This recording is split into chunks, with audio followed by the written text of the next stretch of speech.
Had concrete on the job site at 7:20 this morning, raining cats and dogs.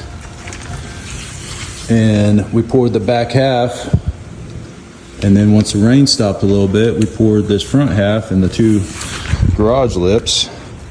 And the driver said, well, the plant shut down for the day. You're the only guy pouring concrete. And I was like, isn't that interesting? Get her done.